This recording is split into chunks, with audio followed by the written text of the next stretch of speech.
ओम गरुड़ाय नमः। अध्याय 7।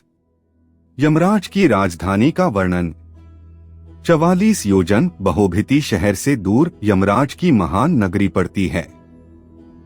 सभी आत्माएं धर्म दरवाजे पर खड़े पहरेदार को अपनी आगमन सूचना देती हैं।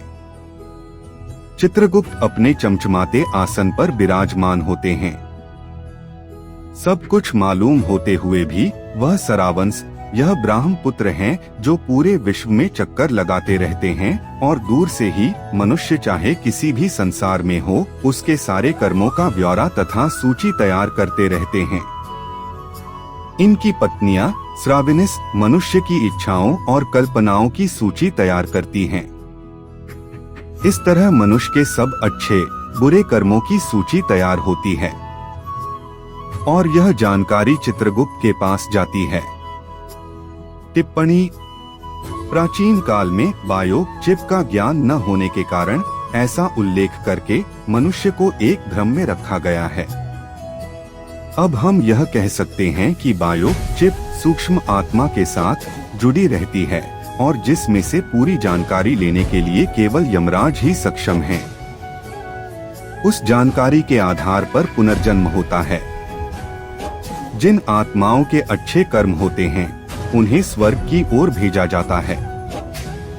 चित्रगुप्त द्वारा सूचित की हुई पाप आत्माओं को यमराज अपना भयानक रूप बहुत बड़े भैंसे पर विराजमान 32 हाथों में, जो कि 3-3 योजन लंबे हैं, उनमें हथियार धारण किए हुए और कुओं की भांति लाल आँखें, एक लंबा नाक दर्शाते हुए अपने दूतों को उन्हें नर्क में ले जाने को कहते हैं। 21 महान भयानक नरकों में उनको यातनाएं दी जाती हैं। इस तरह अनेक यातनाएं सहन कर मनुष्य शुद्ध आत्मा के साथ फिर दूसरा जन्म लेता है। इस नगरी के बीचों बीच यमराज का चमचमाता भव्य भवन स्थित है। यह 200 योजन लंबा और 50 योजन ऊंचा है। इसके अंदर अलौकिक सभा कक्ष है। वहां पर उपस्थित सभी अपनी ही रोशनी से जगमगाते हैं। इस भवन में पहुंचने के लिए 4 द्वार हैं। भव्य आसन के ऊपर छत्र के नीचे एक बड़े ताज से सुशोभित यमराज विराजमान होते हैं। उनकी हाजिरी में हाथ में फंदा लिए मृत्यु चित्रगुप्त कर्मों का प्रसन्न करने के लिए तथा अनेक कर्मचारी आज्ञा का पालन करने के लिए उपस्थित रहते हैं। पाप कर्मी जो दक्षिण द्वार से जाते हैं वह इस भवन को नहीं देख सकते। पूर्वी द्वार साधु महात्मा देवी देवताओं को पूजने वाले जो यात्रियों को छाया की व्यवस्था प्रदान करवाते हैं, क्रोध और लालच से वंचित माता पिता की सेवा करने वाले, गौ तिल धरती का टुकड़ा आदि का दान, धार्मिक ग्रंथों का मनन अथवा सुनना, शुद्ध वृत्ति वालों की आत्माएं इस भवन में प्रवेश कर पाती हैं।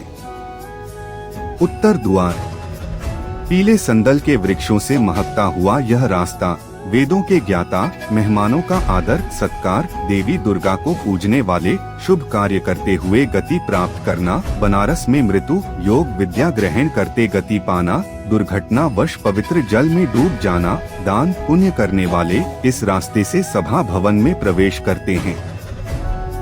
पश्चिम द्वार हीरे मोतियों से संपन्न सुगंधित रास्ते पर धार्मिक ग्रंथों के कथित अनुसार कार्य करना, शिव और विष्णु भगवान की पूजा करना, गायत्री मंत्र का उच्चारण, दूसरों के धन की चाहत न करना, गृहस्थ जीवन को कलंकित न करना, वचनों को निभाना, सबके सुख की चेष्टा करना, पूर्वजों के श्राद्ध करना, बुरी संगत से दूर रहना, वह अमृत को पीते हुए सभा भवन में प्रवेश करते हैं।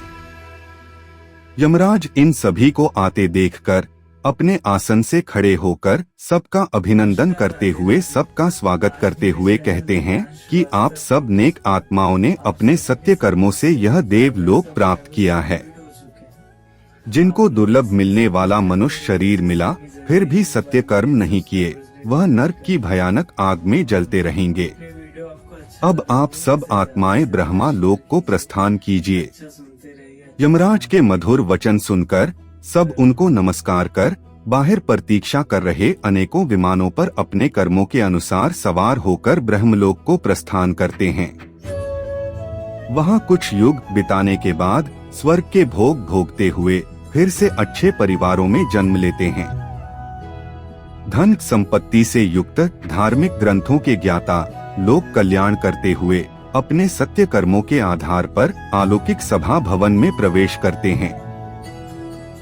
ओम गरुडाय नमः।